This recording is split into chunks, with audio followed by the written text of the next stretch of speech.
Hello, it's Craig Thompson, and this is the Stratford Slice. How can we shift? How can we ensure that, we're keeping jobs, we're keeping investment here, and we're moving forward with that?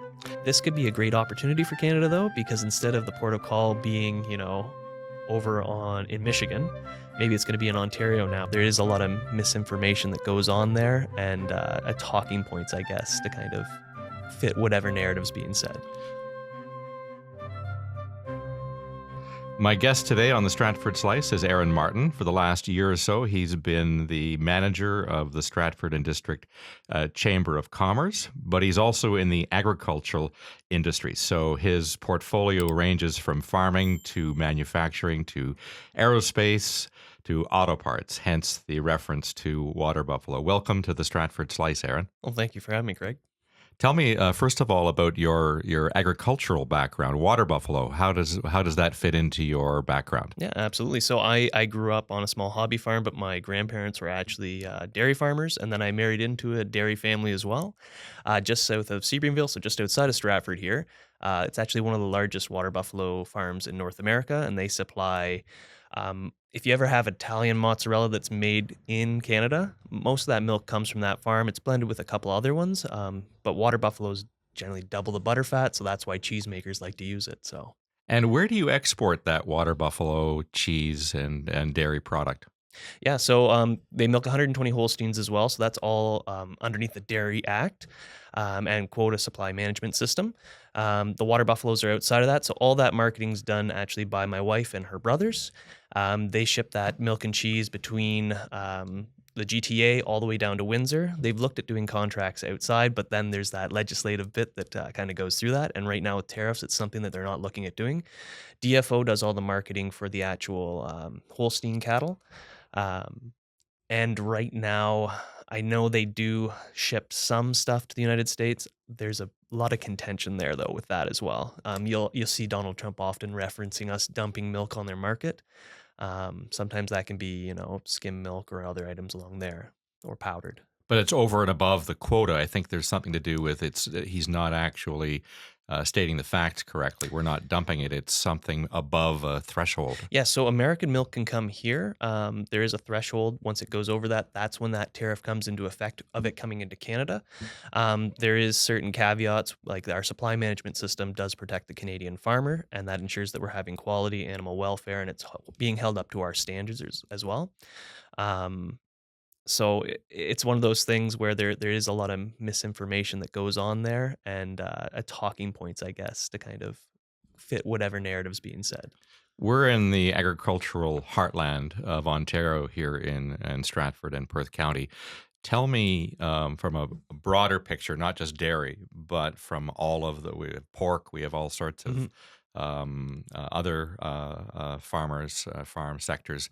How are they being affected by what's happening right now between Canada and the United States? Yeah, pork's actually a great example. There are pig farmers that raise pigs here, and then they have them processed in the United States. So when they go to the border, they're actually classified as both the importer and exporter. So they are the one that gets stuck with the bill. So they're not sure what they're going to get hit with when they go to the border sometimes, and that's kind of something they've been playing out and figuring out. And then when it comes to, like, let's say you're a row crop or anything along those lines, anytime the Canadian dollar dips, that makes inputs and our equipment more expensive. And that makes the American buyer often buy Canadian equipment, used and new. So that can be kind of a blessing to some of our agricultural manufacturers. And right now, there isn't any tariffs on certain agricultural equipments. There's a lot of little caveats with that, though, as well. But we'll lose all of our used equipment, essentially. And so that brings up our equipment prices here, which is a detriment to our farmers as well. If we're buying any fertilizers or anything like that, that's generally bought in American dollars as well. We're one of the largest producers of potash, which is great, but that's out in Saskatchewan. That still has to come through the Great Lakes or anything along those lines as well. So when we think of the manufacturing and industrial sector, we think obviously of the auto parts industry because we're in close proximity to many of the assembly plants. Give me sort of a broad swath of what the manufacturing sector is that falls under the Stratford and Perth District Chamber of Commerce. Yeah, so I would say right now in our area, we have agricultural manufacturers. And then we also have aerospace, which is another big one. There's a lot of military contracts as well in our area that are done by local manufacturers. And then obviously automotive when that does come down to it. And those are component parts that are being built as well. In your dialogue with those manufacturers, what are you hearing in terms of how they are managing with the uncertainty that we're seeing right now? Yeah, so some had plans already. So like there's a lot of Toyota parts manufactured here. I think the RAV4 is actually almost fully made and assembled in Canada. If you look at all the different little component pieces, um, so a lot of that manufacturing seems to keep chugging along. They're going, we're going to be able to go through with this. There will be a cost put on the consumer at the end. That for like let's say the RAV4 will probably be on the American side because that last product's going through. Um, when we have an automotive vehicle from start to finish, generally those components cross the border around 8 different times. So we have a lot of jumping back and forth, which can bring up those prices when it comes to it with the tariffs. Um, Other ones, though, have been worried because they don't know exactly what's going to happen. It could change in the next day or so, and then it's like all these plans we've made have shifted completely. So how do we ensure that we're, I guess, making the right business move when it comes down to it? You've heard of like Stellantis. That's mostly in Windsor and Hamilton area, I do believe. They've essentially did 2 weeks of furlough, I guess, for right now. We'll see where that goes. This isn't something we want to see though in our area. You know, if a manufacturer goes down, think of all the little supplementary businesses that support that as well, right? You have small machine shops, you have millwrights, you have everything along those, and then the jobs as well that are produced there. They support our local businesses. They go to the restaurants. They go to our grocery stores. You know, they hire tradesmen. So we don't want to see any of that go away. Chambers of Commerce are all members of a national organization called the Canadian Chamber of Commerce. And someone who I know quite well, Perrin Beatty, used to be your president Mhm. of the Canadian Chamber of Commerce, and he's now on the Canada US Advisory Committee that the government has set up. What kind of guidance or involvement do individual chambers have with the bigger picture of the chambers of commerce in Canada in dealing with what we're up against at the moment? Yeah, so the network often talks both with the provincial chamber of commerce, so the Ontario Chamber of Commerce, and then the federal, which is the Canadian Chamber of Commerce. They have great resources online, so they send those out to us quite a bit. It gives us numbers, stats, facts, toolkits. Even when we're doing elections or anything like that, they help provide us with everything along those lines. They give us updates on what's going on behind the curtains, I guess, if you want to say it that way. And then they're also encouraging us as chambers to find our sister chambers. So let's say we have a plant here that manufactures Toyota parts, and those parts go down to, let's say, Illinois. Uh, they're going, you should reach out to that local chamber, connect with them, and go there. So that's something that we as a chamber ourselves are looking at doing because they don't want to see these jobs or these tariffs impact their local economy either. I want to say it's $3.6 billion crosses the border every single day. Right now, I think we do around $1 trillion of exports, which works out to that. And then there's often that trade deficit that Donald Trump talks on. If you took out oil as a raw good that we're shipping down to the refineries, we would actually be at a deficit with them in every single other category. So it's there's lots of talking points on this. When you took on this job a year or so ago, I guess you never imagined we'd be in this situation we are right now. What were your expectations going into the role, and how has it manifested itself? Yeah, when I was going in, I wasn't expecting 2 elections. I was expecting maybe 1, and all this trade war to be going on. Um, I was hoping to bring my expertise to our local community. So before this, I was working for the Western Fair District, and I was working essentially looking after the Grove project, which is an $18 million project, which is an agri-food incubator and accelerator for food processors. So in English, the incubator section is 4 commercial kitchen spaces that, let's say you make your grandmother's sauce and you want to monetize that. People go, oh, I want to buy this from you, but you get hit by the regulatory side or the financial side, and you go, this is too much. I'm out of here. We've lost that great entrepreneur. We would walk them through that, get them, their food handler certificate, ensure that they have insurance, make sure that they're going like bringing them out of the gray into, that legitimacy. That way they can build up their brand, they can get a revenue track record and get to that next step. Then the accelerator portion was essentially small food factories that were being built out. So if you wanted to cross provincial, federal, or going to like Loblaws, anything along those, you could actually do that. So, because there's a lot of certification that comes along with that as well. So it's like an umbrella organization that gives individual entrepreneurs the backbone or the strength in numbers to get their products to market, even though they're small startups. Yeah, absolutely. Because, like I said, it's a daunting thing, and you might be great financially. You might think, "Oh, I know my numbers and everything," but then you get hit with the bureaucracy, and you go, "This is too much for me." Or let's say you're great with the paperwork, but when you're doing the bookwork, it's not your thing. Um, it's finding those strengths and then also showing them all the different resources that are out there. So there's tons of different resources. You have your local chamber of commerce. You generally have some kind of economic development corporation in your area, small business center. All of those are there to help you and kind of build you up, but you have to know about them first. So, Take me further back in your career. What's your educational background, and how did you get sort of interest in entrepreneurship? yeah, so I studied agriculture at the University of Guelph, Ridgetown campus. And it was something that I've always loved. I come from a farming background. My wife and I have been starting a little winery cidery, which is a lot of bureaucracy, but we wanted to understand how all that worked. Tell me again about what you're starting. A winery and cidery. A So, winery and cidery. So yes, that's a mouthful to say. So, yes. what is the product you are developing in the winery?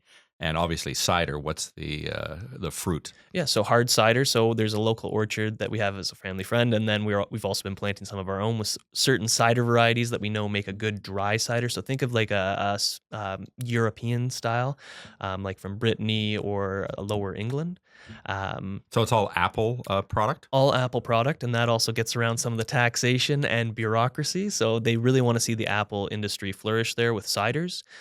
So they've cut some of the taxes and some of the red tape. So let's say if you wanted to do a winery, you'd have to have 5 acres of vineyards up and going. You'd have to have a grape processing license, and you also have to pay an excess tax to the federal government.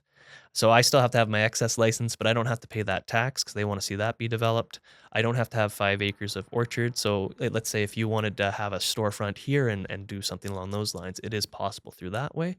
Um, and then you also don't need a processing license for apples currently. So there's no board there or anything that you have to get that through. So what's your vision for getting that winery and cidery expanded and promoted? Yeah, so it's something it was a hobby that I had and my wife also had.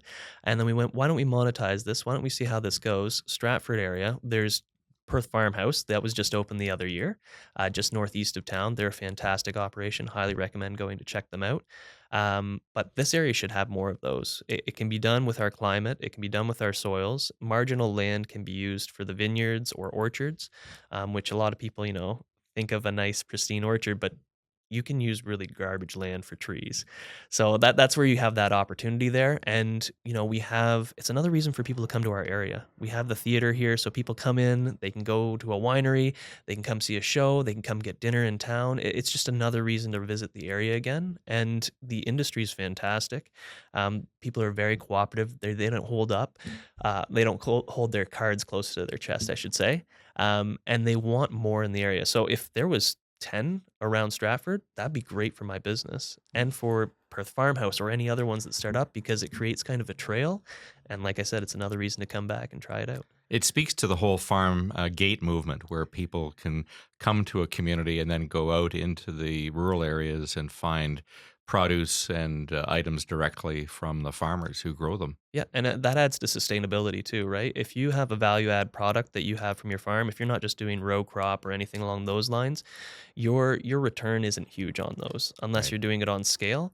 If you have a value add product, that's something that essentially can let you develop your brand, I guess, a bit more and make it so your farm receipt is a lot higher. So So you have that incubator background from the Western Fair District. You have your agricultural background. You have your interest in winery and cider making. What has opened your eyes the most in terms of becoming manager of the Chamber of Commerce about other sectors? yeah, I guess other sectors, it's I guess I've been incorporated in some way with a bunch of them. So manufacturing, I've worked with agricultural manufacturers quite a bit. The retail side, I guess, is something that I see, with our own farm stores, and then some of the companies that we've worked with, they had their own retail locations, and then even restaurateurs. A lot of people that I've worked with is chefs, obviously with some of their food products. Um, But I guess the thing that's kind of opened up my eyes the most is what an amazing community we have here and how open it has been. When you go to larger communities like London or anything like that, they seem to be a lot more closed and a lot more aggressive against each other. They don't want to see other people. I shouldn't say they don't want to see other people succeed, but you get that mentality with some of the businesses there. The competition. The Yeah, yeah. competition, yeah, it's a dog eat dog kind of world kind of thing, and I'm not saying that's bad per se, but it's nice and refreshing to see that here that, your local neighbor wants to see you succeed, so they support you in that sense. Having been observer of the Stratford District Chamber of Commerce, it strikes me as that you're taking much more of an advocacy role now, whereas previously it was more of a clubby networking kind of group. Do you see that as part of your mandate, making more of an imprint on advocacy and helping members? Yeah, absolutely. So yeah, I think at its core, networking is huge. Sometimes it's not what you know, it's who you know. So having those networking abilities is huge. But we're also the squeaky wheel. So when it comes to government, whether it's municipal, federal, provincial, any of those, we are the squeaky wheel for the businesses in our community. Let's say you had an issue with a level of government, and you're one company. Generally, you won't have the sway to do that, but if the Chamber of Commerce comes forward, we're 346 members, I do believe, right now. That's 346 businesses behind you, right? So we have a bit more sway there. Or let's say it's provincial or federal. We can also rely on the Ontario Chamber of Commerce or the Canadian Chamber of Commerce. So instead of it being, just one chamber with 364 or 46 businesses, it's, I think it's around 80 different chambers just in Ontario alone. Actually, it might be more than that now I'm thinking of it. Or if it's a federal issue, you have all the chambers from all the different provinces that are part of that collective. So it gives you a lot more political sway when it comes to that. Stratford's motto, I believe, is where industry and arts combine. Mhm. You have a lot of manufacturers and small businesses in your organization. Where does the tourism economy play into the Chamber of Commerce? That's where I think we have a beautiful balance here. We have the manufacturing, we have the agriculture, we have the services, and then we have the arts. So when one kind of slips down a wee bit, the other one props it up. So the Provocation Idea Festival, we're a supporter of that. We think that's fantastic. It's another reason for people to come to our area. Having arts like that is something that drive people here to stimulate, the retail space and also the restaurants as well. But during COVID, that was all slipping. That was very hard. And I think that's where you had the manufacturers kind of supporting that. And we saw that in the chamber. A lot of them wanted to do things with them whenever they were doing anything along those lines. But now I think it might be the other way around. Tourism sounds like it's going to be booming this year. I know around 20% of the tickets at the theater are American bought.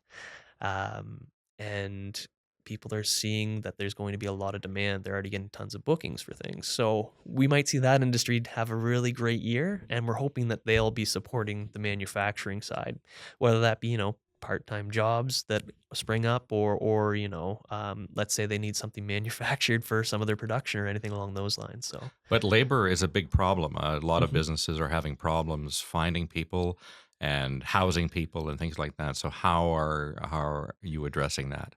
Yeah, so housing's obviously one of the big ones.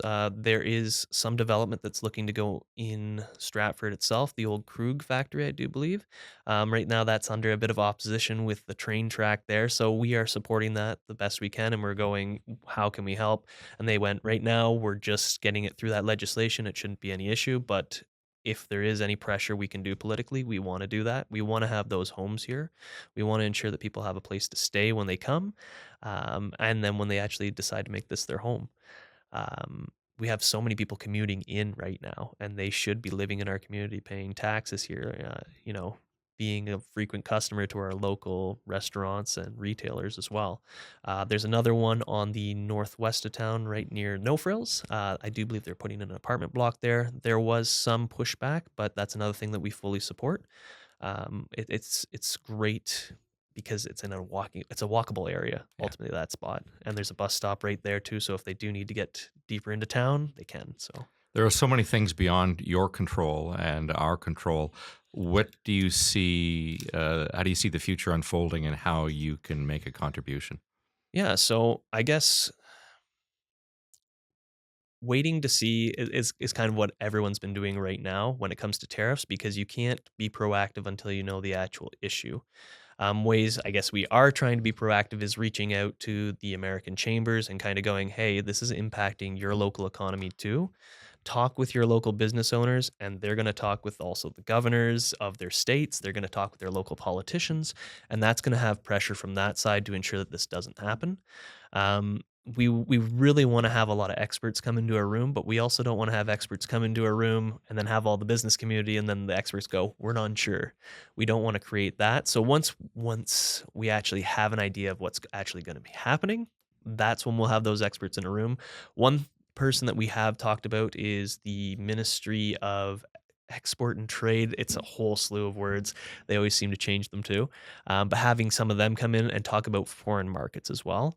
That can be difficult because some manufacturers, they're part of a supply chain that's tethered to the United States as well. So it's not something they can change on a whim, but it also shows that there's opportunity there. So if the worst does happen, how can we shift? How can we ensure that, we're keeping jobs, we're keeping investment here, and we're moving forward with that? You have a couple of maps on the table here showing the states. So talk to me about what those maps highlight. Yeah, so this data is actually from the Canadian Chamber of Commerce. If you go on their site and go to their business lab, it'll actually have an interactive map that you can pull up and you can see which state trades the most with which province and vice versa. So it's really neat infographic that's interactive. This one right here I have in front of me, it highlights the states where Canada is the top export destination. So I don't know if anyone, well, they'll be listening in, so they won't be able to see it. But, you obviously have Michigan and New York. Those ones are classic. Everyone thinks that. But it goes all the way down to Louisiana, Alabama, Georgia, Tennessee, North Carolina, Virginia, West Virginia. And then it goes all the way up to Nevada, Idaho, Montana. I'm getting a good geography lesson here. But all these states that you wouldn't think were their top export destination, those are our allies as well, right? They don't want to see these tariffs go in. That makes them less competitive. And that makes us look at other options as well. And on the flip side, what have you got there? On the flip side, this one highlights the states where Canada is the top import source. So what we're looking at that, like New York is a great example here. This one I'm pretty sure is electricity.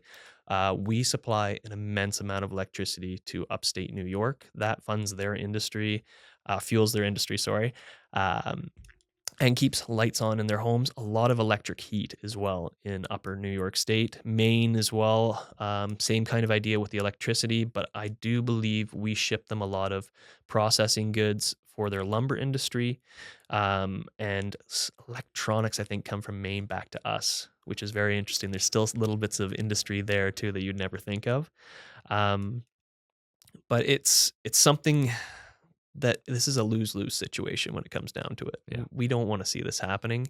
Another thing with the Great Lakes, the U.S. is looking to do essentially a fee on every port of call for Chinese-built ships. In the in the Great Lakes right now, around 30% of those ships are Chinese-built. So the Americans, the whole idea with this is essentially bring the shipbuilding back to the United States. This could be a great opportunity for Canada, though, because instead of the port of call being, over in Michigan, maybe it's going to be in Ontario now. We have the capacity to unload things, and then it goes by truck into the United States and pays the tariff that way. Right. Fascinating, yeah. It could also be a detriment as well, because that means we're not going to have ships. 30% of ships aren't going to be going between, let's say, the port of Goderich over into Michigan or Chicago or anything along those lines. So, yeah. Well, that's terrific, Aaron. Congratulations on taking on the job. You've taken it on at a very pivotal time, so I'm sure it's very demanding at the moment. It's been a lot of fun, though. This is something I really enjoy. Not saying it's an enjoyable thing, but it's very interesting and keeps me on my toes, and that's what I love to do. Well, good luck with the winery and cidery. I can't wait to have a taste test sometime. I'll bring you a bottle. Okay. Aaron Martin from the Stratford and District Chamber of Commerce, thanks very much for being my guest on the Stratford Slice. Thank you for having me.